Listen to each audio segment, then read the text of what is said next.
কান্দির জীবন্তীতে শান্তিপূর্ণভাবে পালিত হলো ঈদ উল ফিতরের নামাজ।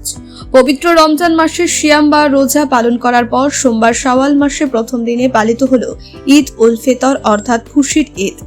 দেশ ও রাজ্যের পাশাপাশি কান্দি মহকুমা জুড়ে শান্তিপূর্ণভাবে জামাতের মধ্য দিয়ে পালিত হলো ঈদ উল ফিতরের নামাজ। কান্দির জীবন্তী লক্ষ্মীনারায়ণপুর ঈদগাহ ময়দানে দেখা গেল সকালে মুসল্লিরা নির্দিষ্ট সময়ে এসে ঈদের নামাজ আদায় করেন। খুশির ঈদে আনন্দে মেতে উঠলেন বড় থেকে শুরু করে কচি কাচারাও।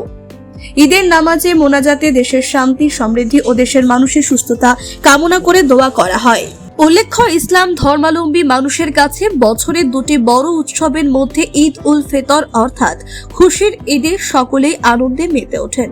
ঈদের দিন সকালে ঈদগাহ ময়দানে নামাজ আদায় করে পরস্পরের মধ্যে সালাম কোলাকুলির মাধ্যমে শুভেচ্ছা বিনিময় করেন। খুশির ঈদ উপলক্ষে মোড়ে বসেছে হরেক রকমের মেলা। 8 থেকে 80 বয়সের সকলেই নতুন পোশাকে নতুন সাজে সেজে উঠেছেন। চেতনা নিউজের পক্ষ থেকে জানাই খুশির ঈদের শুভেচ্ছা। সবেমাত্র গিয়েছে এবং আজকে খুশির ঈদ। সেই খুশির ঈদে আজকে সমগ্র ভারত উপমহাদেশ থেকে শুরু করে আজকে তার আমরা সম্প্রীতির ঈদ আর কি পালন করছি এবং তার সঙ্গে দোয়া দরুদ থাকছে, সাংস্কৃতিক অনুষ্ঠান থাকছে। আজকে যেটা মূল বিষয় হচ্ছে যে এই খুশির ঈদ আমরা বলবো না ত্যাগের ঈদ বলবো, তার সঙ্গে কি বলবো। ইমাম সাহেব আছেন আমাদের লক্ষ্মীনারায়ণ ইমাম সাহেব, মেহেরফুল আলী, তার কাছে আমরা জেনে নেবো আজকের এই খুশির ঈদ তার সঙ্গে আমাদের পালনীয় কর্তব্য আরো কিছু যদি বার্তাটা দেন। আসসালামু আলাইকুম, ঈদ মোবারক। আমাদের তরফ থেকে যারা দেশে বিদেশে যে যেখানেই আছেন তাদের প্রত্যেককে আরো একবার জানাচ্ছি ঈদ মোবারক। আমরা এই সবেমাত্র রমজানকে পার করে আসলাম। খুব সুন্দরভাবে ইবাদত বন্দেগীর মধ্য দিয়েই আমাদের মাসটি অতিবাহিত হয়েছে এবং বিশেষ করে আজকে ঈদের দিন আমরা খুব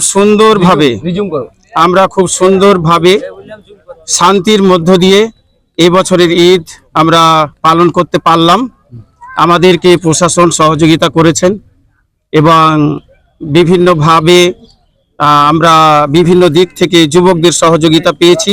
মুসল্লিরা খুব ধৈর্য ধারণ করেই আজকে আমরা নামাজ আদায় করেছি, নিশ্চিন্তে আমরা নামাজ আদায় করেছি। কোনো রকমের কোনো সমস্যা আমাদের হয়নি। তবে এই নামাজের পরে বিশেষ করে আমাদের গ্রামের যুবকরা, উচ্চশিক্ষিত ছেলেরা একটি অনুষ্ঠানের আয়োজন করেছে। তাতে সকলকে অংশগ্রহণ করার জন্য আমি আবেদন রাখছি।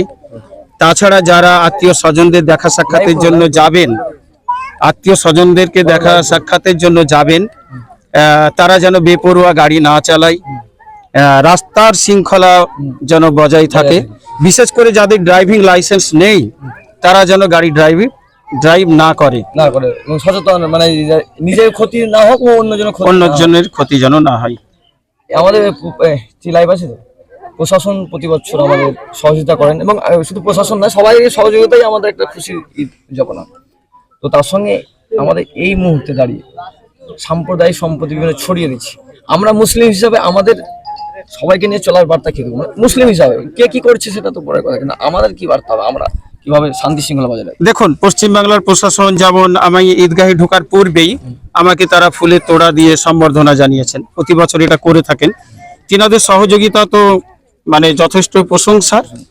এবং বিক্ষিপ্তভাবে কিছু ঘটনা যদিও বা ঘটে থাকে, আমরা বিশেষ করে আমরা যারা ইমাম এবং মুসলিম সমাজ যারা বিশেষ করে নামাজি, আমরা সবসময়তেই বলবো যে শান্তি শৃঙ্খলা বজায় রাখবে। ধৈর্য হচ্ছে ইসলামের একটি মহৎ গুণ এবং আমাদের নবী সাল্লাল্লাহু আলাইহি সাল্লাম ধৈর্য ধরতে শিখিয়েছেন এবং ধৈর্যের মধ্য দিয়েই প্রত্যেকটা সমস্যার সমাধান করা সম্ভব। আমাদের এই এক মাস এই ত্যাগের রমজান যে পালন করলাম, আমাদের কতটা ভালো লাগলো এবং কতটা আজকে তৃপ্তিদায়ক, খুব ভালো লাগলো, আমাদের খুব ভালো লাগলো। কারণ আমরা যে পরিবেশে রমজান মাসটিকে আমরা পালন করলাম এবং যেভাবে পালন করলাম, বিশেষ করে আমাদের তো রমজান মাস আসলে নেকির সংখ্যা বেড়ে যায়। সেগুলো তো আমাদের একটা তৃপ্তি দেয় এবং রমজান আমাদেরকে শিখিয়ে দিয়ে গেল যে সামনে খাবার আছে এবং আমার প্রচন্ড খিদাও আছে, সামনে পানিও আছে, আমার প্রচন্ড পিপাসা আছে, আমি নির্জন জায়গায় আছি, আমি ঘরের মধ্যে আছি, কিন্তু আমার খিদা আছে তবু আমি খাচ্ছি না। আমার পিপাসা আছে তাও আমি খাচ্ছি না। এই যে আমাকে শিক্ষা দিল রমজান, এটা তো সারা জিন্দগির জন্য ট্রেনিং। একটা জীবনে মানে আমার চাহিদার পরেও আমি এক আল্লাহর নির্দেশকেই, রাসূলুল্লাহ সাল্লাল্লাহু আলাইহি ওয়াসাল্লামের নির্দেশকেই ফলো করছি। তাই তো আমার পিপাসা থাকা সত্ত্বেও, পানি মজুদ থাকা সত্ত্বেও আমি পান করছি না। কেউ নেই, কেউ দেখবে না। মানে এই বড় ত্যাগটাই হচ্ছে জীবনের পথ চলা সঠিক পথ চলা। একদম, এটাই হচ্ছে আমাদের ট্রেনিং বলতে পারেন, আগামী দিনের পথ চলার পাথেও বলতে পারেন। তো আমরা শেষ করবো, তার আগে একটু আমার পরিচয়টা যদি একবার দেন। এবং আমি মাওলানা মেহের আলী, লক্ষ্মীনারায়ণপুর জুম্মা মসজিদের ইমাম, ঈদগাহের ইমাম। পবিত্র মাহে রমজান মাস আত্মত্যাগের মাস এবং সংযমের মাস। এই একটা মাস অতিবাহিত করার পর আমরা আজ শাওয়াল মাসের প্রথম দিন ঈদ উল ফিতর এসে পৌঁছেছি। এ সম্পর্কে আপনি কি বার্তা দেবেন দেশবাসীকে? অবশ্যই মানে শাওয়াল মাসের চাঁদ দেখার মাধ্যমেই আমরা এই যে একটা পবিত্র মুসলিমদের উৎসব ঈদ উল ফিতর, সেটা আমরা পালন করে থাকি। এবং এই যে উৎসব, এই উৎসবটা শুধুমাত্র আনন্দের না, এই উৎসবটা হচ্ছে আমাদের কাছে অনেক শিক্ষার এবং অনেকটা এর তাৎপর্য রয়েছে। পুরো একটি মাস আমরা বিভিন্ন প্রকার ধৈর্যশীলতার পরিচয় দিয়েছি, তাকওয়াশীলতার শিক্ষা আমরা অর্জন করেছি। এবং সেই শিক্ষাটা তো বাকি 11টি মাস আমাদের চাল চলন, আমাদের প্রত্যেকটা ক্ষেত্রে যাতে সেটা ফুটে ওঠে, সেটাই হচ্ছে আজকে, সেটা হচ্ছে তার প্রধান বার্তা দেয় এই রমজান মাস।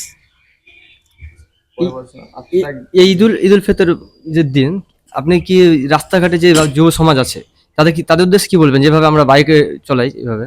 অবশ্যই আজকের দিনে দেখা যায় খুব রেকলেস ড্রাইভিং আমরা লক্ষ্য করি সব জায়গাতে, এবং এটা মোটেই কাম্য নয়। আমাদেরকে অবশ্যই গাড়িকে মানে একটা নির্দিষ্ট স্পিডকে লক্ষ্য রেখে গাড়ি চালাতে হবে, এবং আমাদের যেন কোনো রকম ক্ষতি না হয় সেদিকটা লক্ষ্য রাখতে হবে। আমরা একটা জিনিস দেখতে পেলাম যে পুরো অনেক জায়গায় দেখতে পেলাম আলেমদের মুখে যে ঈদ উল ফিতর শুধুমাত্র মুসলমানদের উৎসব, এটা দৃষ্টিকোণ থেকে নয়, বিশ্বজাহানে যে মানবতার উৎসব, মানুষের উৎসব। এই সম্পর্কে আপনার মতামত কি? উৎসবটার মূল লক্ষ্য হচ্ছে একটা মেসেজ। প্রত্যেকটা উৎসব শুধুমাত্র আনন্দ না, প্রত্যেকটা উৎসবই হচ্ছে সমগ্র পৃথিবীকে বা সমগ্র জাতিকে একটা মেসেজ দিচ্ছে যার। এবং যদি আমরা সেটা শুধুমাত্র সেই মেসেজটা যদি আমরা ঠিকঠাক না দিতে পারি, তাহলে সেটা আমরা কিন্তু ব্যর্থ।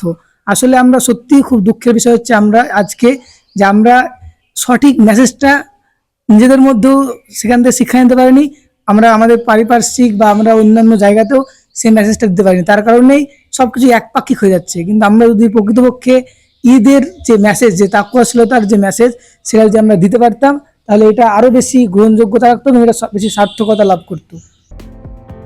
জীবন্তী থেকে শাহিন শেখ ও উমার শেখের রিপোর্ট, চেতনা নিউজ। হলমার্ক সোনার গহনার বিপুল সম্ভার নিয়ে এলো জীবন্তীর সাকিব জুয়েলার্স। এখানে পাবেন দুর্দান্ত অফার। সোনার গহনার বিশ্বস্ত প্রতিষ্ঠান Jibanti Sakib jewellers and makers. একাধিক আকর্ষণীয় সোনার গহনার নকশা নিয়ে হাজির সাকিব জুয়েলার্স।